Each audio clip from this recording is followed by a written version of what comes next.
Welcome to today's Hacker Earth webinar on how to become a data scientist. I'm very excited about this, and I hope all of you are as well. And let me introduce myself briefly. I'm Jesse Steinweg-Woods, and here's a quick bio about myself. I did my PhD in atmospheric science from Texas A&M, and I focused my research on numerical weather and climate prediction. And previously, and I actually just completed my job at Argo Group Insurance. I was a data scientist starting in November of 2015, and I was working on things such as pricing models using machine learning techniques, which is something that's pretty new to the insurance industry.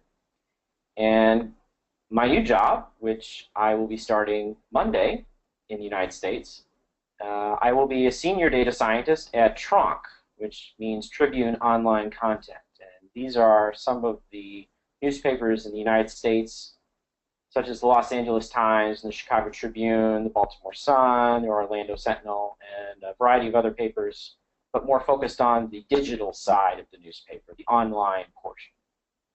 And I don't know exactly what I'll be doing yet. My understanding is that I will be working on developing a new recommender system for all of the newspaper websites that we have, along with understanding our customers better. So let's get started. One thing that I want to discuss first is, I assume all of you are interested in possibly becoming a data scientist, so I want to discuss why is now probably a good time. I don't know if you're familiar with Glassdoor, but the United States, Glassdoor is a website that keeps track of a lot of job statistics and posts information about interviews with companies, salary information, a lot of great data that they collect. And one of the things they do is they take all this data and do surveys about work satisfaction, the amount of jobs available, the salary, the potential for an increase in the potential jobs that you could take, and work-life balance and other aspects, and kind of combines it all together into a single score, and they come out with their list of the best jobs. And in 2016, data scientist was the #1 job they had. And yet again, this year, Glassdoor just released this last month, data scientist was again the #1 job 2 years in a row. So it's got a pretty good track record so far. If we look at this Indeed graph of job trends for data scientists, you can see that it's definitely on the upswing. I learned what data science was back in October of 2013, so you can see here. At this point, I heard it for the first time. I really didn't know what it was before that. But the minute I found out what it was, I did some thinking and some research, and I found out that was an actual job that I could do, and I thought that was a really good idea for me and a great fit. So as you can see, since then it's been going up, up, up, and especially in 2016 there's been a big spike recently. So the demand is here. It's a job that allows you to have good work-life balance, it has good compensation, and it gives you the opportunity to work in a very large variety of industries. So it's got a lot going for it. Now, in terms of training to be a data scientist, here's a funny meme I found about data scientists that I think is pretty humorous, and I think actually has a lot of truth to it, which I will be explaining. Data science is a lot of different things to a lot of different people, and that makes it very difficult to understand, not only from the side of the person doing the job, but also from the side of the companies that are hiring for these people. And there's a lot of information out there about how is best to train to be a data scientist. Because there's been a lack of cohesive definition regarding what the job entails, I think there's been a lot of confusion out there. And so I'm going to try to clear things up, at least from my perspective, in the path that I've gone through as a data scientist. So one question that is raised very often, I'm found, is the question, do you need a PhD?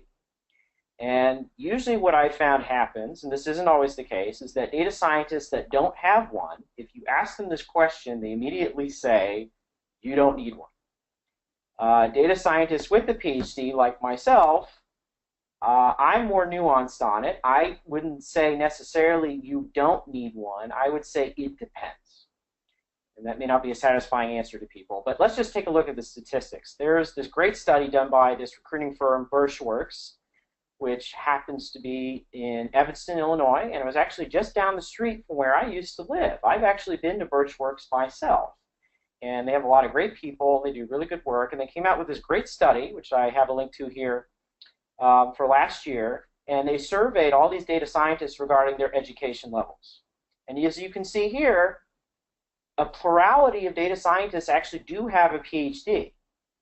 And a very significant portion have at least a master's degree. Only 8% have a bachelor's degree. And I've looked at several different profiles of data scientists that I know and data scientists on LinkedIn in a variety of job markets. And this seems to match my understanding of the field as well. So if you want to be a data scientist, at least in the United States, having a graduate degree is pretty important. Now, I'm not saying that it is impossible to be a data scientist with just a bachelor's degree. There are some amazing data scientists that have just a bachelor's degree. That may be enough. But for most people, getting a graduate degree is going to be an important signal to employers. So the PhD, I think, can make it easier for you to get your foot in the door because employers kind of know you've already been tested. You know how to, depending on your background, of course, but a PhD signifies you know how to work on really tough problems with great intensity. And the great thing about a PhD is that it teaches you how to learn things very quickly, which you're going to be needing to do a lot as a data scientist. And I think that's why employers value PhDs for this reason. But that's not to say you cannot pick up the skills you need to be a data scientist if you don't have one. You can, but you need to know what those skills are. And the bar for entry as a data scientist is going to be a little bit higher for you because you don't have that PhD. So they might need to test you a little bit more stringently than they would a PhD because the PhD, they can make more assumptions about you. The other thing I've noticed is that if you want to eventually be in a leadership position, I think it is easier to get there if you have a PhD than it is with a master's degree. That's not to say it can't happen. It can definitely happen, but it will make it easier for you to do this. Here are, as part of the study, again, some of the popular data science backgrounds that they've found data scientists have. They come from a wide variety of fields. And you can see the most popular one being mathematics and statistics, which makes a lot of sense given the conventional wisdom of data science. But we also have people that come from engineering, computer science, of course. I'd say that data science is kind of a hybrid between computer science and mathematics and statistics. The natural science portion, which is where I come from, given my PhD in atmospheric science, is the fourth largest cohort in this study. And then you have, there's a bit of a gap, and then you start to have people from social science, economics, business, operations research, and even some people from medical science, but this is less common. And I put a little logo next to each of these fields. There are two very popular programming languages in data science, Python and R. And I found from at least my personal experience and talking with other data scientists that people from these different backgrounds tend to have more of an affinity with one of these two programming languages. So statisticians, obviously, R is big for them. But in engineering, computer science, and natural sciences, Python is more popular. In social science and economics as well, they more tend to be R, coming from an R background. Now, I mean, there are exceptions, of course, but this just seems to be what I've noticed most of the time. So, if I were to give you the basics of what I think you should learn to become a data scientist, number one thing I would say is pick an open source, and I put it in blue for a reason, open source language, well designed for data science. So, right now you basically only have two options, Python or R. Python is what I personally would recommend if you are not familiar with any of these languages. R can also work if you already know it well. I'm not saying you should just drop R and just learn Python from scratch. If you already know R well, fine, build on that, become very familiar with the most popular libraries that data scientists tend to use in R. But if you are starting, again, from scratch, not knowing anything, I would go the Python route. I think that it's going to show a little bit more future potential for a variety of reasons. I know that's a controversial topic. That's just my opinion, based on trends, for example, in how machine learning is being applied at companies. You look at job search trends. I did a project myself where I looked at the key job topics that were associated with jobs. So which skill sets are employers looking for most frequently? And Python tends to win out over R a little bit. One caveat I will also say, you'll notice I have SAS and MATLAB with the giant cross through them. I do not recommend using these languages. And the reason I say that is because they are not open source, they cost money, and they cost a lot of money. And that can limit where you are going to be able to find a job. So startups, for example, are strapped for cash, and they need to get results quickly. They're not going to have the money to be using something like SAS or MATLAB because they require expensive licenses. The other disadvantage of open source, or of these closed source tools that you have to pay money for, is there's going to be less documentation available on how to use them. So with open source tools like Python and R, it's very easy to find answers to your questions on sites such as Stack Overflow. But since SAS is completely controlled by the company in North Carolina that writes the software for it, the only way you're really going to get help is from the user manual or people that know SAS, and that's it. It's very difficult, comparatively, to Python and R to find help. And you're also going to run into flexibility problems. The only tools you're going to be able to use, for the most part, with SAS and MATLAB are SAS and MATLAB tools. But because Python and R are very open, you can see the code, you can make changes to the code, it's much more flexible, and flexibility is very, very important in data science because what you need to use can vary a lot from project to project, from company to company. So stick with these two. And Python, if you don't know R yet, go with Python. This survey from Birchworks, again, kind of proves this out. If you look at the difference between what they call predictive analytics professionals on the right and the data scientists on the left, you can see there's a big difference in the drop-off of SAS usage. For predictive analytics professionals, which I would say are more like data analysts, it's 43%, but for data scientists, it drops all the way down to 3%. So you can see there's a huge difference in how the tool is being used. Python is only 16% for predictive analytics professional, but for data scientists, it jumps all the way up to 53%. So given this information, I think it behooves you to choose an open source tool like Python or R and stay away from expensive closed source tools like SAS and MATLAB. The other great advantage of using an open source tool like Python or R is that they're free. So if you need to practice, or if you want to understand how the code works better, you can download it yourself and it doesn't cost you a dime. And that's a great advantage, especially if you're trying to learn how to be a data scientist. So because I prefer Python, and I think it's the better tool in the long run right now, these are some of the common libraries used in what I call the Python data stack. And I would suggest learning these libraries very well. So Pandas, for example, is a great library for manipulating data. It has data in a similar format to R called data frames, and is going to be your workhorse. You'll use quite a bit. I would get familiar with it. It's one of the most well-designed libraries I've ever seen. It's amazing. I highly recommend it. And these two, NumPy and SciPy, form a lot of the backbone for a lot of these other libraries in terms of calculating matrices very fast and efficiently, dealing with optimization problems, dealing with anything that requires a lot of fast computing of numbers and matrices. These two will underlie a lot of that. And so it's kind of good to know how they work and where they're coming from because they form the basis for a lot of these other tools. Matplotlib is used for visualization. There are other tools that are built on Matplotlib, such as Seaborn, that can make it a little bit easier to use. This is one of the complaints, that Matplotlib is not user-friendly. I will agree with that. But there are other libraries you can use, like Seaborn, to make it easier to visualize data. IPython allows you to have an interactive environment, so you can type in code and then see what happens and then look at the result, along with Jupyter Notebooks, which are a great way of documenting your work and sharing it with other people. And of course, there's scikit-learn, which is the has quite a few machine learning libraries that are useful for a variety of problems, and the documentation is excellent.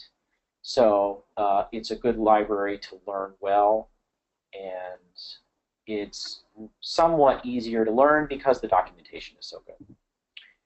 The other thing is it's very, very important to learn SQL. And this is a skill that is not taught very well in academia. So the only way you're going to learn it is to either get an internship or to study it yourself. Now the good news is SQL is not that hard to learn. It just requires some practice. So the best website I've ever found to practice SQL is this website right here, SQL Zoo. It walks you through how to do a lot of the very common operations you're going to need to do as a data scientist, because interacting with databases is very important. And I can't underemphasize that. If you are going into a job interview and you want to get the job and you have absolutely no SQL experience, you have no idea how to use it, that's going to be a bit of a red flag. And a lot of people that are coming straight from school don't have this experience. So if you haven't practiced this going in, it's going to reduce your chances of getting that job. So make sure you learn it. It's very important. The other thing, of course, being machine learning, which is a very important tool in a data scientist toolbox. So I have 3 sources here that I would recommend. Andrew Ng's Coursera course is very popular. I highly recommend it, although the coding is done in MATLAB. You don't have to use MATLAB, but that's just the way he teaches it. I focus more on how he's presenting the way these algorithms work. It's a great way to get started with machine learning. If you're ready for some really hardcore stuff, this book is very math heavy. It's not meant for beginners. There's an easier version of the book called Introduction to Statistical Learning. It uses the R programming language, but every hardcore data scientist, I think, should have read this book because it goes through all the machine learning algorithms that you're probably going to end up using at some point in great detail, and is the best book I know on the subject. So it's difficult to read, I admit, but if you really want to know this stuff well, it's the book to go to. And of course, the scikit-learn documentation, as I previously mentioned, is very, very good. It's one of the advantages of this library. They have a lot of tutorials that you can look at, that they can walk you through so that you can learn how to process a lot of these models and how the code works in terms of how the objects are organized and how to interact with them, things like pipelines and cross-validation and how to fit models, how to evaluate their performance. All of that is covered in the documentation, and then go through these tutorials. It will help you a lot. Another thing that data scientists often need to know are some, not a ton, but some Bayesian statistics. This, of course, depends on the job. Some jobs are going to require a lot more of it than others. But for most jobs, just the basics are going to be enough to start with. And you don't need to read some very old textbook on Bayesian statistics to really understand enough to wrap your head around it. I recommend these 2 sources. This one is called Bayesian Methods for Hackers by Cameron Davidson Pylon. It's available on GitHub for free. There are interactive code samples you can take a look at along with notebooks. It's a great way to understand, kind of from more of a computer science perspective, how to use Bayesian statistics and how to think about Bayesian statistics and the kind of problems you may end up dealing with. Statistics for Hackers is along the very same lines. It's a great presentation. You can see the slides for this at this link. It was a talk given by Jake van der Plas, who's a professor at the University of Washington. Highly recommend it. This is a good place to go. The other thing is to know your basic probability distributions and understand them. So there are quite a few, but it's very helpful to know how they are formulated, what they mean, in what kind of situations you need to use them and be aware of them. Cloudera posted this a couple years ago. I think this is a great place to go and just get a basic understanding of these distributions. You're probably going to need to read into them a little bit in more detail, but they're going to be part of your work. So it's important to understand them, because when you're constructing a model, you need to understand how the data was distributed in the first place, because that will affect your modeling strategy going forward. So know these statistical distributions. Now, once you've researched all this stuff and kind of learned these basics, you need to figure out, well, how am I going to get the interview in the first place? How do I prove to people that I've learned anything and that I can do this on the job from day one? Well, the best way to do that and the best way to get better at data science is to do data science. It's one thing to just read about this in a book. It's another thing entirely to actually do it, because you're going to run into problems, you're going to run into hiccups, and you're going to need to learn new things, and you're going to need to change your assumptions and ask new questions, and it's a very iterative process, but it's great, great practice. And Monica Rigatti knows a lot about data science. She was a great data scientist at LinkedIn. She's now an advisor. She answered this question for it. It's the best answer I've ever seen on the subject, so if you want to take a look at it later, I highly recommend it. The link's here. But the too long didn't read is do a project you care about, make it good, and share it. And so I did this myself when I was trying to get a job, because this proves to people that you really care about data scientists, are very passionate about it, because you're willing to do a project on your own time and on your own terms, not just for class. It gives you practice on how to communicate your results to other people. It gives you practice on how to answer your own questions, what questions to ask in the first place. And it's just very, very helpful for this. So here's an example pet project. A few pet projects actually are on my website. There's a link to my website below that I generated myself to help me get a data science job. And these kind of projects should give you a flavor for some project ideas that maybe you could look into, and how to document your results and share them with other people. So this one I did, for example, was about web scraping the job site Indeed for key data science job skills. So I had to figure out how to scrape the web, something I never known how to do before, but is a very helpful tool for data scientists if they need to get access to data that's not available in a database somewhere. And that was a very valuable learning process for me, and I got to document my work and share my results. And actually, when I put this article up on my website, it got 6,500 hits within 24 hours, and Indeed themselves was interested in my post and actually contacted me to schedule an interview. In fact, this was my very first data science interview was with Indeed because of this post. Now, at the time, I didn't know a lot about the data science interview process, so I didn't do very well. But it was a valuable learning experience. So just a tip of mine. Now, about Kaggle. A lot of people think that a good way to practice data science is to do Kaggle competitions. I will say somewhat yes, with a caveat. It's great for practicing machine learning, but that's not all of data science. That's a very small part of data science. There are a lot of things Kaggle misses, such as asking the right questions. Which data sources do you want to use to answer these questions or develop your model? What kind of metrics do you need to optimize for? And all of the work that's involved in making this data set in the first place. Data is not clean and in a nice, tidy format in the real world like it is on Kaggle. You're going to have to do a lot of work to get it into that format in the first place. But the great thing about doing a pet project instead of a Kaggle competition is that they can cover all of these areas. So the thing I would say about Kaggle is I would definitely check it out for some machine learning practice. I think they use a lot of great tools that are very helpful to learn. I've definitely learned a lot from reading Kaggle blogs, understanding how people won competitions, and trying a couple out on my own. I talk about that a little bit on my website if you want more information, but there's too much missing if you just do Kaggle. And I think these pet projects will show your work better. Plus, these Kaggle competitions can be very, very time-consuming. And you may not be able to compete with people that are much more experienced and have all the time in the world to get that last fraction of a percentage point in their competition and end up winning.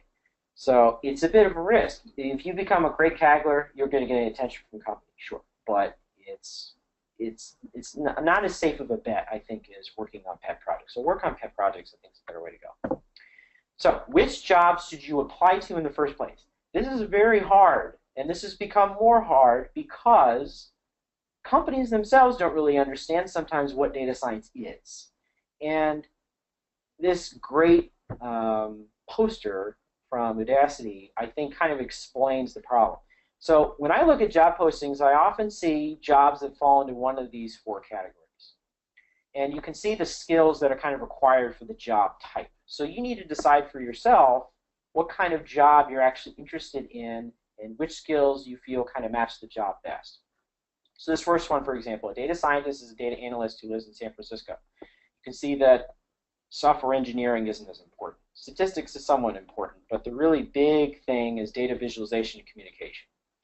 To me, this is really just a data analyst job. I wouldn't say this is a data scientist job because data analyst jobs tend to focus more on the visualization communication part. That tends to be emphasized more. If you see this kind of position, which is please wrangle our data, that actually is probably more a data engineer role than a data scientist role.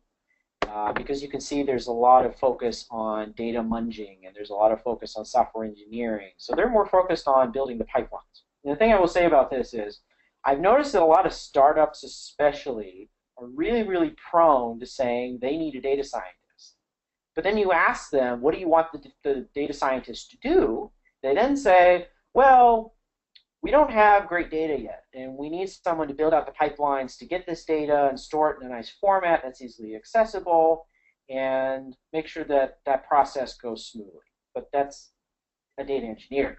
So they're asking for two different things. So if you interview for data science roles at startups especially, make sure they really know what they want.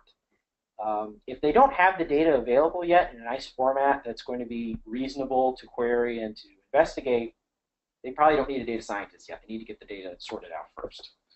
So just as a warning, we are data, data's us. This is more companies that use data all the time, like Facebook or Netflix or Amazon. This is what I'd say is a type B data scientist. They more focus on building products.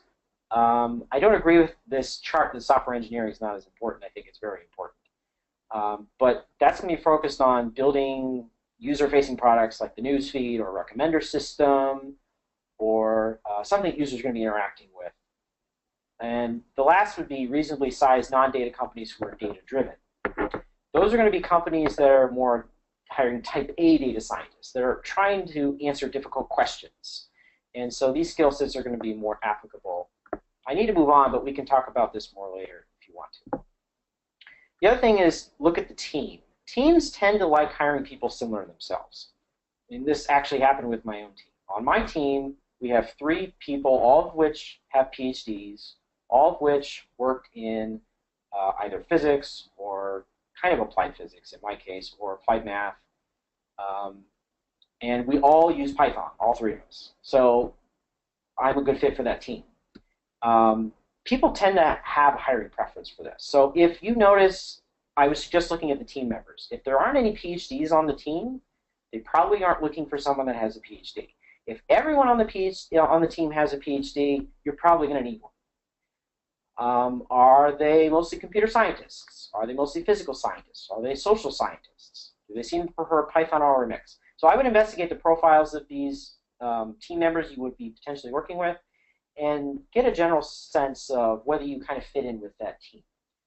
I wish there was a little bit more diversity in hiring sometimes, but this is kind of the way it's worked out. So, I mean, you can get a job if you feel like you don't completely fit in with that team, but it's going to probably be more difficult. One thing that's helpful sometimes is contact the team lead, see if you can figure out on LinkedIn or wherever what their email address is, and just kind of reach out to them and just say what your name is and express your interest. And if you've done these pet projects on your website, make sure you show them this and send them a link. Say, here are my pet projects. If you want more information, because that can kind of separate you out from the funnel of online applications where there may be hundreds of people and you need to stand out. So this doesn't always work, but sometimes it helps. Also, go to meetup events. Meetup is a big thing in the United States. I'm sure there's a similar thing in India where you can network with other data scientists. It can help with job leads. You can learn new things. I'd highly recommend doing this. Kind of gets you out there. A lot of the times, the same people show up over and over and over again. And if you're one of those people, people are going to kind of think you belong. So if they have a new opening that they haven't posted publicly yet, you may get insider information on that before everybody else. And you'll also be learning new things along the way. So I recommend going to these. It helps networking. It helps you learn. Interview a lot. Finding a good fit takes a lot of time because all of these roles can be slightly different. All of these companies can be slightly different. What they need you to do can be slightly different. The makeup of the teams can be slightly different. So this is going to take a lot of time. There are some jobs where they just felt like I wasn't a great fit. And there were some jobs where I felt like they weren't a great fit for me. So this is a time-consuming process. It's very difficult to match companies that need data scientists with data scientists that would also fit in there. So until this gets sorted out and becomes an easier process, as data science gets more well-defined, you're going to have to be patient with this, but it will improve your interviewing skills, and it will make you more knowledgeable about what to expect in future interviews. So these are my basic interview tips. These are the questions that I've received at one point or another. There are 5 kind of key questions. There's the take-home machine learning task, where they'll give you a data set, and you have to investigate it in some way, answer a question, develop some kind of machine learning model, and then submit your results back to them. Whiteboard coding, where you kind of have to answer a question on the spot in front of a whiteboard, or these days in front of a collaborative screen where they'll say you need to program this task, and then you have to do it right there, right in front of them. These are going to come up. It's a little bit different than software engineering interviews. I would focus more on data structures and algorithms than anything else. There's going to be whiteboard SQL too sometimes. They're going to want to just check that you can query things with SQL. Those aren't quite as difficult if you've been practicing. Bayes theorem probability questions, these come up sometimes, so just be familiar with Bayes' rule. And understanding how to evaluate models is important. People are going to ask you about this because if you don't know how to do it correctly, you're not going to know if your model's actually working, and that could cause a lot of problems. So look into this and make sure you can answer questions about how to evaluate a model and how well it's performing. So just a few extra tips on these. For the take-home machine learning problems, I would focus on using tree-based methods such as random forests or gradient-boosted trees. And the reason I say that is because you're not going to have a lot of time to do these. You're going to need to move pretty quickly. And oftentimes they're timed, so you have maybe a few hours to do it. And sometimes they'll keep track of this.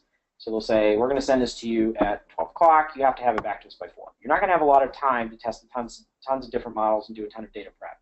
Great thing about tree-based methods is they don't require nearly as much data prep. So I would practice with these and use these in these take-home tests because you're going to get pretty good results and you don't have to do as much preparation up front. For whiteboard coding, as I said, it tends to be similar to software engineering interviews, but focuses most on the data structures and algorithms questions. So these are some sources that you can look at, such as Cracking the Coding Interview book.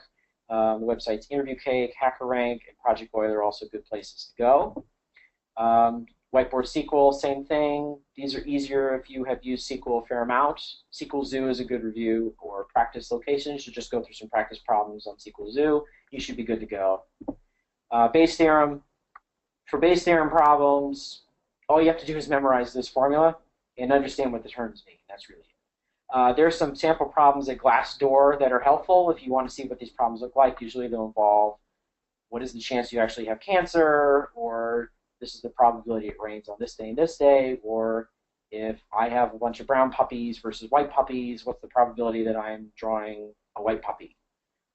These kind of questions tend to come up. All you need to solve them is Bayes theorem, and you can solve it. So just study this formula well and practice using it. Machine learning evaluation metrics. This is an example of a ROC curve. Understand what that means. Understand how to do cross-validation. Understand there's so many metrics for classification, so you need to understand the difference between when is it good to optimize for accuracy, when is it good to optimize for things such as the area under the curve, precision, recall, F1 score. Understand all these terms and when a model would be best used for those metrics. Now, here's the stuff you probably don't need to worry about yet. A lot of people think you need to know deep learning right off the bat. You don't. Unless you're working for a company that processes a lot of images and sound, where deep learning actually can be very useful. Spark and Hadoop, I know a lot of people love to talk about it. It's a lot of hype, I think. Unfortunately, right now, companies don't yet have the scale necessary for it, with the exception of a few.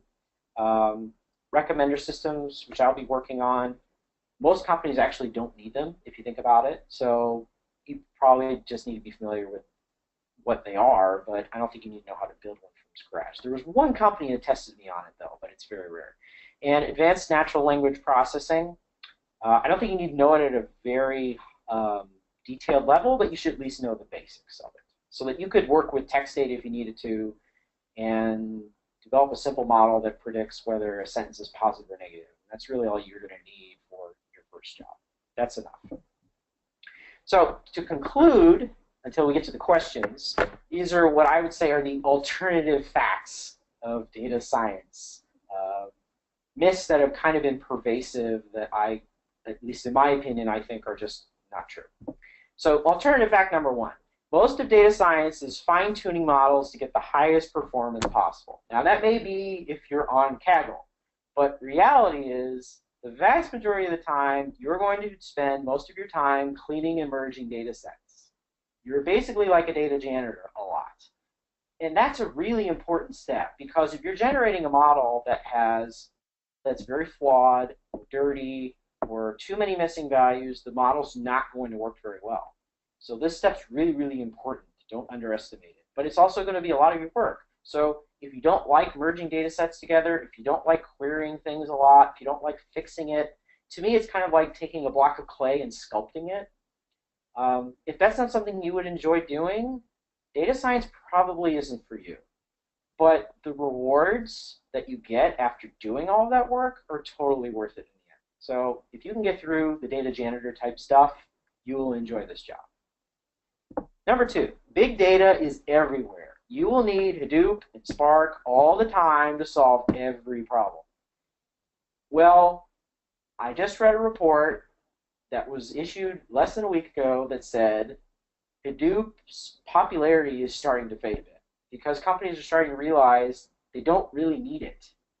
With exceptions, most problems can actually be handled on a single machine. So I think companies they saw Hadoop and Spark as shiny tools, and they thought, oh my gosh, we really need this. But then the reality is they don't have that much data actually they need to process. This may change over time, but I'm saying right now that you're probably not going to need to use Hadoop and Spark for problems that you would be dealing with as a starting data scientist at most companies. Not all companies. There are definitely exceptions to this rule. Number three, deep learning solves everything. Other methods are just obsolete. There's no point using anything else. The reality, though, is you actually probably don't need it unless you are working with images and you want to maximize performance. So if you want to take a bunch of images, you need to classify what they are. So if you're working at a clothing company, for example, you want to say, I want the computer to automatically know that this is a red dress of this brand or something like that. Yes, deep learning is going to be very, very useful for you. But if you're working on problems like a churn model, or if you're working on just trying to understand how customers interact with a certain kind of data that has nothing to do with images, a variety of other data science problems, especially if you need something that's really fast and scalable, deep learning is not going to be your solution. So you can probably avoid learning too much about deep learning for the moment. So that's my presentation. I want to get to the audience questions that were asked before I started and try to answer them quickly, and then I'll leave the remaining time for other questions. So the first question is, how can a college fresher, say, studying in sophomore or final year, become a data scientist? What projects can they do? What skills should they focus on? And how to start applying for jobs?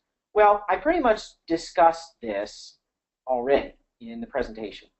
I would say one thing I would add, though, is get an internship. I think that's really, really important. I can't emphasize that enough.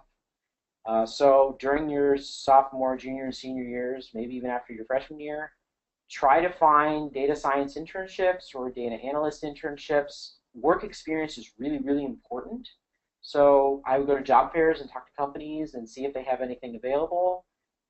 If you can be flexible and move to another location for a summer, that would be even better because it's going to increase your chance of being able to do a data science internship. So by the time you get out, if you have all this internship experience you've been doing every summer, it will make finding a job much easier. The next question, how can an experienced professional make a career shift into data science? So for example, someone has 3 years of experience in Java and they now want to become one, or someone who knows Hive, Pig, Flume, Hadoop. So it sounds like this person is more coming from either a software engineering background or a data engineer background. I would say it's great that you have the programming experience, but you're going to have to learn a lot about machine learning and statistics because you probably aren't as well versed with that. So I would focus more on those aspects of it. So going to Kaggle is a good start. Understanding all the statistics regarding underlying distributions is a good start. You have a lot of the skill sets already, but you just need to fill in those missing gaps with the math and statistics and machine learning and maybe some data visualization as well, and also understanding how to approach problems, and communication also being a really big one.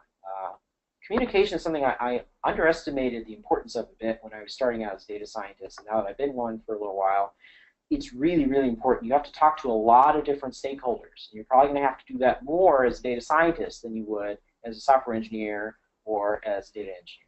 So you need to get better understanding the business from the business people, understanding the product very well. These kind of things are going to make a transition easier for you. How is a machine learning engineer different from a data scientist? I would say the difference is it's a little difficult to say because data scientist is such a catch-all term. It's basically a hybrid of statistics and computer science and mathematics.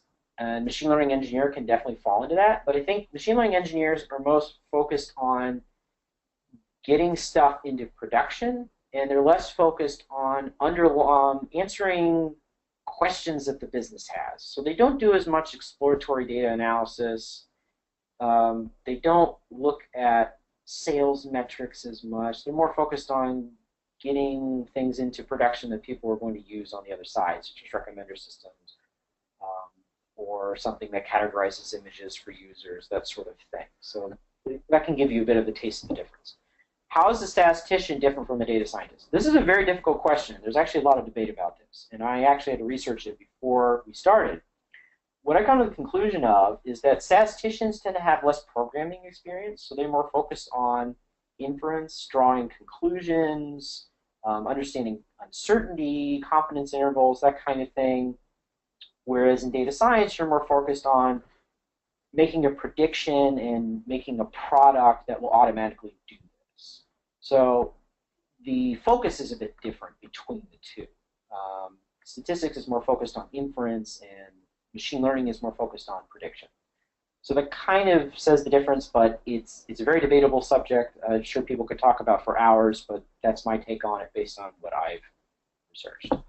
How is a data engineer different from a data scientist? The easiest way for me to explain this is that the data engineer is kind of like a plumber. They're the ones that build the pipes.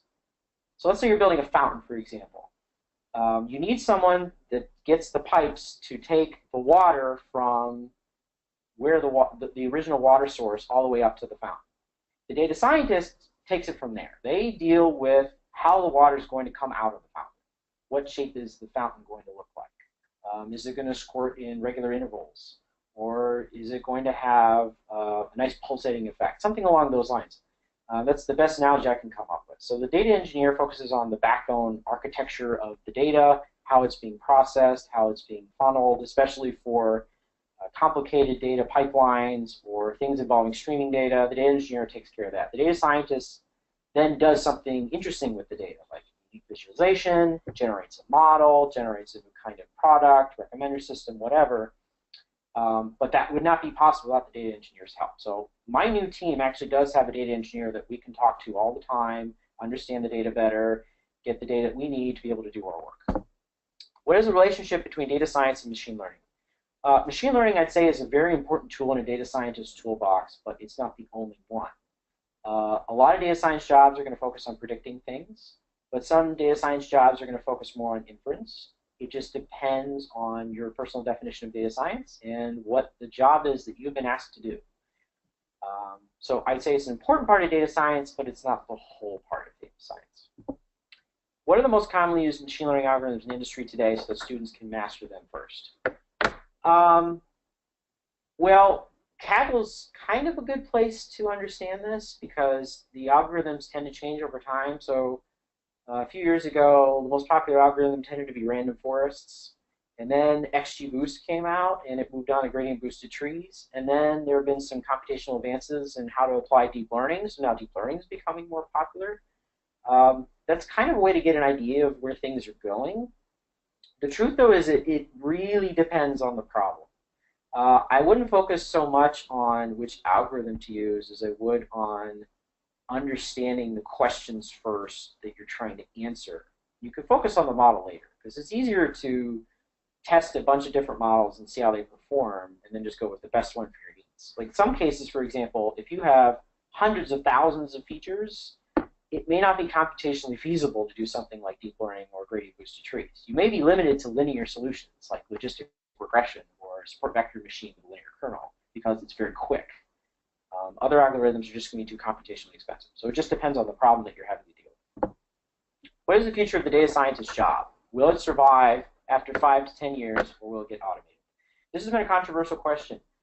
I think it depends on what you are doing as a data scientist. So if you're doing very basic data polls that are dealing with not very complicated queries, and essentially you're just doing business reporting, that probably is more likely to get automated. But I think if you are having to really analyze a company's problems and design a machine learning model or some other product that is tailored specifically to that customer or company's needs, that's going to be very difficult to automate because there's so many things you have to consider when designing a possible solution to a problem. So I think the more you're focused on developing machine learning models that solve difficult problems and new products, unless you're focused on just basic data visualization of summary reports, the less likely it is your job's going to be automated. Can data science be used in building geological applications? If yes, what would be the starting point? I'm not going to be the person to answer this question because I don't have a background in geology. I know that Kaggle tried doing some consulting work with oil companies, but then the price of oil fell like a rock, and Kaggle stopped doing that. So I know that some people were doing things like monitoring the flows of oil pumps to detect problems with the underlying machinery sometimes, or you can get an idea based on geological characteristics of a well site, whether it's more likely to have more oil or not based on past data. So again, I'm not a good person to answer this question, unfortunately, but that's my best understanding of it. So good luck.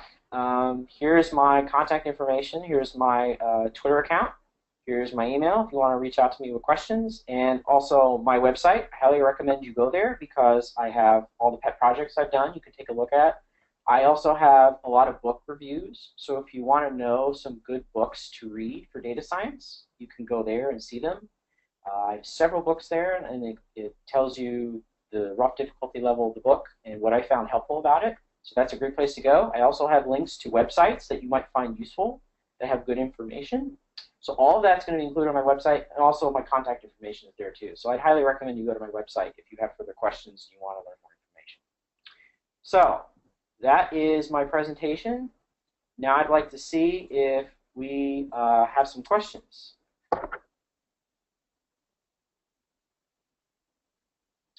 So I'm looking to Vishal, see if we have any questions here that want to be asked, because at the moment I don't have access to the questions panel. So just hold on a minute. Let me see if we have any questions.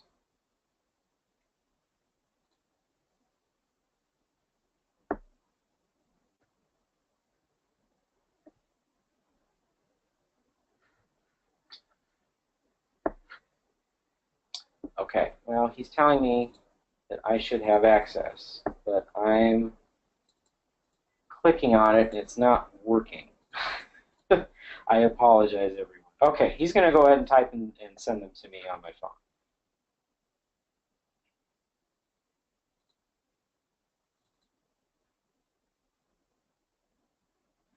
Okay, how is data science different from data analytics is a question that was asked. I think data analytics is more focused on looking at data in its present form. So I call that maybe descriptive analytics.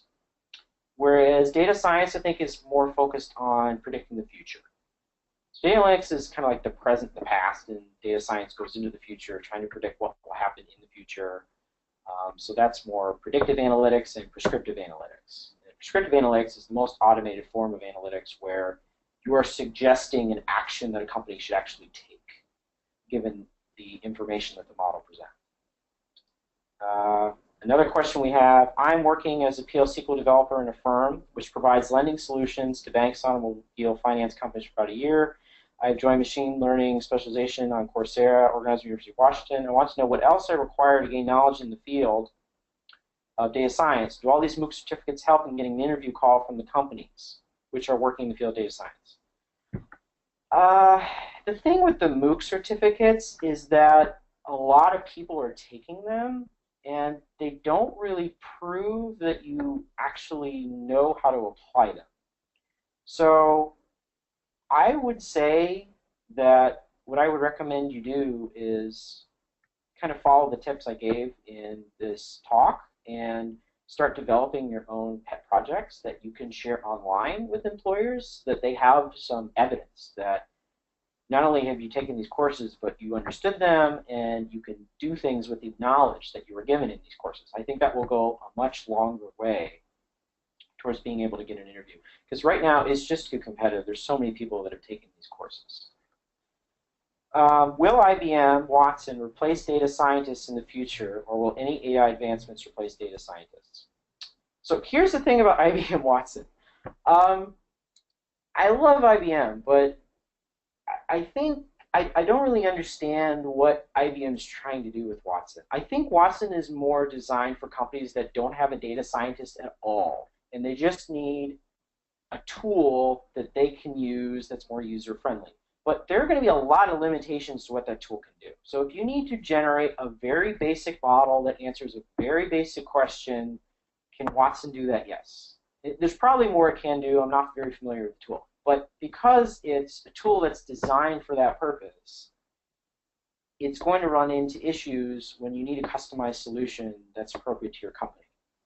So I don't think it's going to replace data scientists. It may on the lower end somewhat. Like I said, if you're just doing a lot of reporting and visualizations, very more basic stuff like that, then it's possible.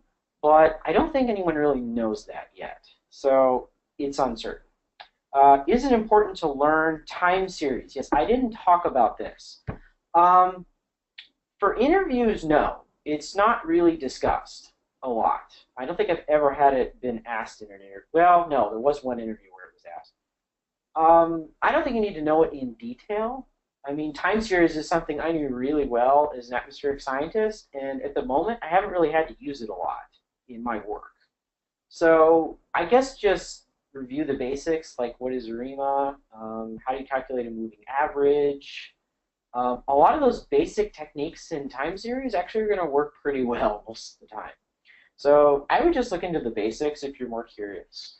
How do you think one can switch from SAS experience over 10 years to R Python? Are there some leverages?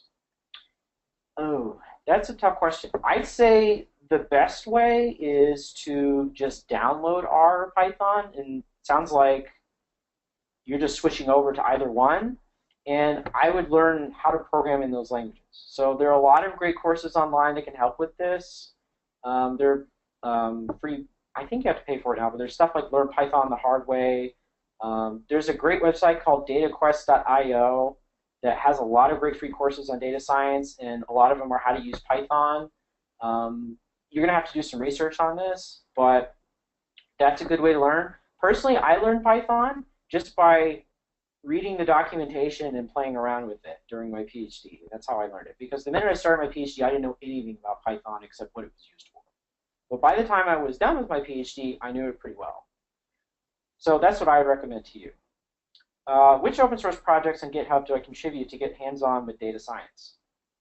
If you want to contribute to open source projects, I would say look for stuff that's in either Python or R. I think that's a good place to start. There are a lot of open source projects there. I'd look at the documentation of those projects and see kind of who is in charge of the pull requests for those projects, and then try to get in touch with them and see how you can help. There's always help necessary in open source projects, even things like documentation, or just running a test on a new piece of code that's going to be included. So I would reach out to those people and see how you can help them because they really do need the help. What will data science be like in the next 10 years? I don't think people know exactly what it's going to be like in the next 10 years. My guess is that as computers become more powerful and are able to scale better, we may see some of these big data tools take over if companies start wanting to use a lot of external data into their projects. I think that's going to be a very slow evolution, though. I also think there will be some increases in the algorithms that are developed for a lot of machine learning tools. I think XGBoost, for example, was a good breakthrough because gradient boosted trees up until that point were kind of computationally expensive. And so usually you would go for something simple like random forest, but then when XGBoost came out, that changed the paradigm. Or when something like a lot of the deep learning libraries that have been open source, such as TensorFlow from Google, I think has changed things a lot. I think you'll get these little spurts in innovation that will cause changes in data science. But the basics of data science, I think, will not change. You will still have to ask questions. You will still need to be able to pull data from databases. You will still need to develop models that serve your purpose and in some cases can be interpreted. So I don't think it will change from those basics very much. How to handle very large data in scikit-learn without using Hadoop? Will splitting the data into samples and then supplying it in the algorithm work fine? I would say scikit-learn actually does have some provisions, especially in linear models, where it can do out-of-core sampling. So you can generate an online model that uses stochastic gradient descent that will update with any retraining example it sees. And in that way, you could use infinitely large data sets. There's a library called VolpelWabbit that was actually written for C++ that is great for this. It can handle any size data set you want. And because it's an online learner, it doesn't care. So that would be one way to do it without Hadoop. I would honestly say, though, as long as you get a representative sample of your really large data set, you can just develop the model locally with scikit-learn. And then later, if you need to export the data with something larger, you could use something like Spark, for example. Spark has a machine learning library called MLlib, and try that on your larger data set. So do most of the model tuning work beforehand on the smaller representative sample and then see if it extrapolates to the larger sample. I think that'd be a good way to go. I'm a working professional. I've been in teaching for 6 years. I want to become a data scientist. What should I do? I'd say that depends on your background. If you have a strong background in, say, mathematics or statistics or programming, it's going to be a bit of an easier transition for you. If you don't, then I think it's going to take more work. I would say what's most important is to learn the concepts that I've been talking about, start networking at data science meetups so you can learn more things, and also developing your own pet projects so that you get more experience in actually doing data science. What are the most important packages in R used for data science? Well, the thing is, I used to use R. I don't anymore. I found Python is more helpful for most of my work, so I completely switched over to Python. Some of the important packages in R are things like there's basically any package that's been invented by Hadley Wickham is amazing. He's done a lot of great work for the R community. So there are things like dplyr, which are kind of like pandas in a way for manipulating data frames in an efficient manner that's expressive. If you're going to do with machine learning, unfortunately in R, machine learning isn't really bundled into one library. It's in a bunch of separate libraries, some of which are really weird names. There's like a gradient boosted machine library called GBM. XGBoost, for example, has both Python and R interface. So if you want to do machine learning with XGBoost, you're good in R anyway. The GLMNet library in R is actually very good, and there are some people trying to come out with a Python equivalent. I don't know if it's up to R yet, but it's very good. So for linear models, it's great. Someone having around 6+ years of knowledge of Python and can work on libraries with NumPy. How to apply for jobs? I would focus on your Python experience, but I would also say that you're going to probably have to fill in the gaps, such as, do you understand machine learning? Do you understand how to query databases? Do you understand how to work with data and merge it together? If you have a lot of knowledge of Python, you'll probably be able to learn that faster than other aspects. So I would say really emphasize your Python background, but also you're probably going to need to learn a few more things before you apply for jobs. Um, if people want to leave, that's fine, but I'm happy to stay here and just keep reading questions because I just want to help everyone. So it's now 12:30, so if you want to leave, that's fine. I totally understand. I'm just going to keep reading questions that I've been given from Vishal in the meantime. That's okay with everyone. Which master's degree should be selected? For example, a master's in data science, a master's in applied statistics, or a master's in business analytics? Well, here's the thing. In the United States, a lot of these master's degree programs, they can get you a good start, but it's really, really difficult to teach everything that a data scientist needs to know in one master's degree program. And the other thing I've noticed is that a lot of these master's degree programs sometimes will result in jobs, but their track record isn't the best. So there's a program in the United States called Insight, which only accepts PhDs. Their track record is very, very good. It's like a postdoc 7-week boot camp. And almost everybody in that program gets a job. But for the master's programs, some of them are a bit of a cash cow, I think, for the universities. They're kind of trying to jump on this data science demand and trying to fill it. But if you really want to go the master's degree route, I would probably go with the MS in just data science. Because applied statistics or business analytics, unless you would rather do those things, aren't as direct of a path. I would just pick the one that says data science. Next question. Is Cloudera data science certification valuable enough to get an interview? That depends. I think some companies might like it, but I haven't noticed certifications being something that companies value. What companies really value is experience and a proven, demonstrable ability to do data science. So it won't hurt you, but I think that that may not be enough. I mean, I'm not saying don't apply. Go ahead and try it. But if you're not getting responses back, I'd say that maybe the certificate isn't enough for you to get jobs at some of these companies. For some companies, it may be enough, but it just depends. The market's very variable sometimes. I have just started with Coursera Andrew Ng's course. Is it necessary to practice math and get well understanding of it before that? Also, can I start directly with Kaggle while learning from Coursera? I would say if you can understand the math in Andrew Ng's course, because the math isn't that bad. If you just know basic calculus and linear algebra, you should be good to go. It's more important to understand, I think, the concepts behind how machine learning works and what it is at first. So it just depends on your math background. I don't know how your math background is. If you're coming from a background that has very little math, then you probably should take a refresher on linear algebra or differential calculus. There's some great courses on Khan Academy that are available that I'm sure would be a great help to you.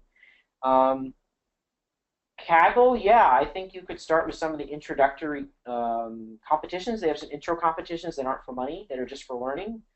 There's one about Titanic. I think it's still there. It's been there forever. And you can start practicing some of these algorithms that Andrew Ng's talking about in the course. So learn about an algorithm and then look up how to implement that algorithm in Python or R, and then practice it out on the Titanic dataset. See how it works. So I think you can do that, sure. How much time should I devote in machine learning algorithms? Since in real time we have to just apply the algos inbuilt into the library. So how important is it to learn the how part of the algorithm? This has been kind of controversial because some people feel that there's some introductory data scientists that just know how to apply the algorithm but don't really understand how it works. It depends on the difficulty of the problem you're having to deal with. So if the business is going to be happy for just a marginal improvement over the status quo that seems to be working based on your training and testing, and you go live and you test the model and it seems to have decent performance, you could probably get away with it, but I think in the long run it's going to hurt you because you're not going to understand how the algorithm's actually working. If you don't understand the algorithm's actually working, you're not going to know which situations it's best to apply it in. You're not going to know what underlying distributions or the kind of data that you have access to it's going to be a good fit for, and ultimately you're not going to get as good of results. So I think you need to take some time to understand how these algorithms work, because if you don't understand how they work and you have this lack of knowledge, you could get burned. So I would caution you that while you're implementing these algorithms, take some time to understand what they're doing. Having basic learning of machine learning statistics and very basic syntax knowledge of R or Python so I can start building a pet project. But what shall I do when I get stuck on a typical problem never heard before? Like I want to do a Kaggle problem, give me some credit. Well, you're going to get stuck on problems you've never heard before if I'm understanding the question all the time. This is part of data science. One thing that's a great test of a data scientist is if they don't know how to do something, they can figure out how to do it. This is going to happen a lot. It's happened a lot to me. It's happened a lot to a lot of data scientists. This is a very new field. Sometimes the solution is not easy. So you're going to have to research. You're going to have to test. And in the process, you're going to learn a lot of things. So I would say just try building something. Get started. When you don't know how to solve a question, research it. And you'll be able to find out the answer, and you'll become much better ultimately as a data scientist. The best blogs are staying updated with the latest in data science. I actually have some links to this on my website.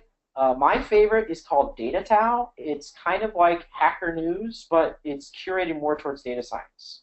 So if you want to see a new paper that came out, or if there's a new library or version of library, or somebody's discussing a machine learning algorithm that they're applying to an interesting data set, this is the best place to go. You can find a link to it on my website.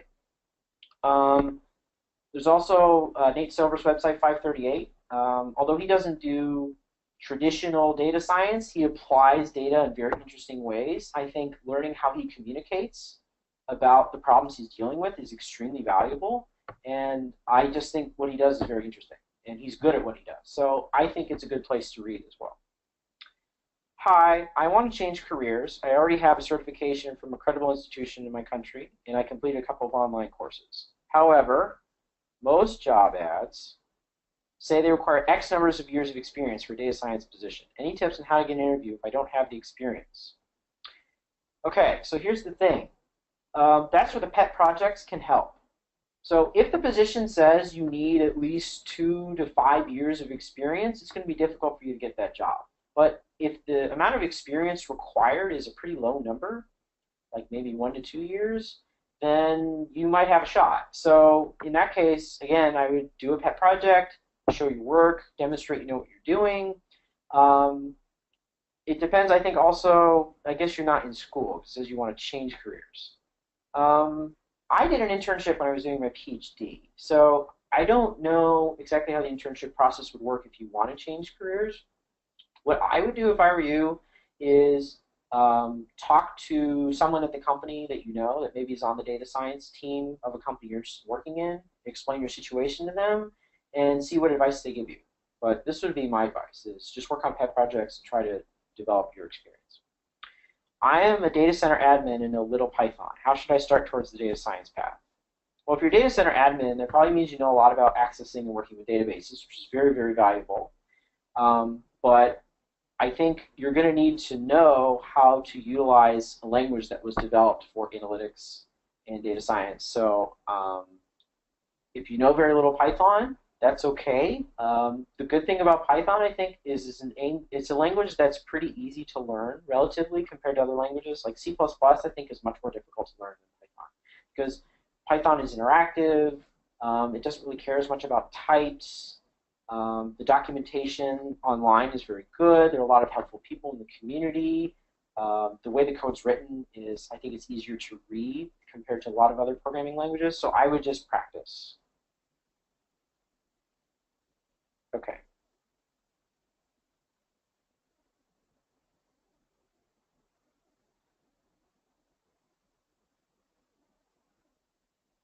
I'm just reading something right now. Okay, so what's going to go on now is there are a few other questions here, but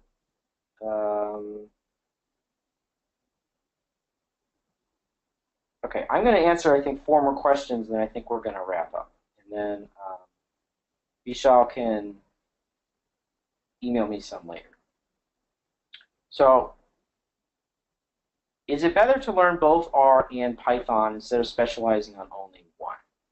I actually used to do this myself. I learned both R and Python because I wasn't sure which direction things were going, when I would need to know one or the other. I used to recommend learn both, but if you try to learn both, it's going to take you more time because R does not have an easy learning curve. I think R actually is a little more finicky than Python. It takes more time to learn because it does things very differently than a lot of other programming languages. So I really think, at least for your first job, you should really just specialize on one. Get really good at one. Because then if you're just mediocre at both, you might not be good enough to get past that initial stage. So just focus on one for now, and I would actually recommend Python. How to see myself in 2 to 3 years? What are my goals? Um, well, I just starting a new job, so I would like to stay there for a while and see what I can do. I think it's going to be really interesting to, for example, build a brand new recommender system for all of these news websites that has never been developed before. And I'd be very proud of myself if I can be a part of that. And eventually, I would like to just develop my skill set more, work with different kinds of data, develop different kinds of projects, and I think I really want to see what I can get out of um, my work at Chalk, because I think there are a lot of possibilities that are very interesting. Eventually, though, I think by the end of my career, I'd like to move up to being a head of a team myself, and maybe even work in the executive suite, maybe as something like a chief data officer. Those are positions that have started to come up, and in that case, I would focus more on the business strategy of a company has a question it needs to solve with data. How can we go about doing that, and how does that fit in with the company's strategy? I think that'd be very, very interesting work after I've had more experience. What do I think about potential of robotic process automation? I guess I don't know the context in which this question is being asked. If it's being asked in terms of, say, a lot of factory jobs, for example, are being automated. I saw a report just last week about a Chinese factory that replaced all of their human workers with robots, and the robots were actually functioning more efficiently. I think it's something that people need to think about. So, for example, self-driving trucks, I think are going to be a reality a lot sooner than most people think. I don't think it's going to take 30 years. I think it could probably be done in 10 to 15. I don't know for sure. This is just my thought. And the most common job in a lot of America is truck driver. And so we're going to have to figure out what to do. I think we're going to have to retrain these people for a new job. And this has happened before where people have been replaced by a machine and have had to transition to a new role. I think it can be done, but it's going to be something that's going to require a lot of thought and a lot of consideration and care. Can I briefly explain H2O and how one can use it? I'm familiar with what H2O is. I was actually thinking of using it for a project I was working on at my previous company because I needed to use a special distribution that's really good with insurance data. And it was only available at the time in very few libraries, one of which happened to be H2O. And I was going to use it, but then a new one came out for XGBoost that didn't require me to need to use it anymore. So I didn't end up using it. It's an open source tool. It's available in both Python and R. I think similar to any other open source tool, I'd read the documentation, look at the examples, and then just practice using it. But I don't have very much experience with it. Can you mention some open source visualization tools that I can use to start with visualization? Sure. It depends what kind of visualization you want to do. If you want to do just 2D visualization of data, such as graphs and charts and that sort of thing, R and Python are going to have a lot of libraries that can do that. R, there's a great one called ggplot2 that was made by Hadley Wickham. It's very good. There's another one for Python that's based on matplotlib called Seaborn that I mentioned earlier in my talk. That's also very good. And there are a lot of them out there. If you want interactive data visualization, though, you're going to have to leave Python temporarily and go for what's called d3.js. It's a JavaScript library parsed by Mike Bostock. It's the best interactive visualization library that there is out there. So if you want to build interactive visualization where people click on things and the visualization changes, that's definitely the one to start with. There's a book I recommended on my website that has an introduction to D3.js that kind of explains how to use it. It's not easy to use, in my opinion, and there's also a great gallery that Mike Bostock hosted that also has access to example templates that you can use for your own purposes. How do you approach a particular data science problem? Well, oh, by the way, for everyone listening, we are going to be uploading this recorded session onto the Hacker Earth YouTube channel. So if you missed something or you want to see this again, it will be available in the future. When I approach a particular data science problem, the first thing I do is I figure out, first of all, what question actually needs to be answered or what problem needs to be solved. Because that's really an important process. If you start going down the wrong path, a lot of your work's probably end up being wasted. So really understanding what the true goal is very important. Because I think some people just say, our goal is to make a very accurate model. Well, accurate at what? How is it going to be incorporated into our system? What is it going to end up doing? How does it add value to the company? These are very important questions that need to be answered first. Then once you've figured that out, I'd say the best thing to do is understand how the data that you have internally was collected. So try to become very good friends with whoever was in charge of that data capture process. That might be your data engineer, that might be your database administrator, whoever. You need to really understand that because that's important. Because if you're making a model based on this data and your understanding or assumptions about how the data is collected is wrong, then your model is not going to work. And I've actually run into this problem myself. So you need to be careful about that. Once you've got that all figured out, then you can start strategizing which external data sets you want to include, maybe a rough modeling strategy of what kind of models might work for this type of problem, how you would test it, how you would prove it was working, how you would update the model, and then go from there. It's a very iterative process. You may have to go back all the way to step one at some point. Okay, so I think we're good on questions for now. So thank you to everyone that came. I hope you found this useful. And I want to thank Vishal and Manish again for hosting me. I was very happy to be here. And good luck to all of you. Thank you very much.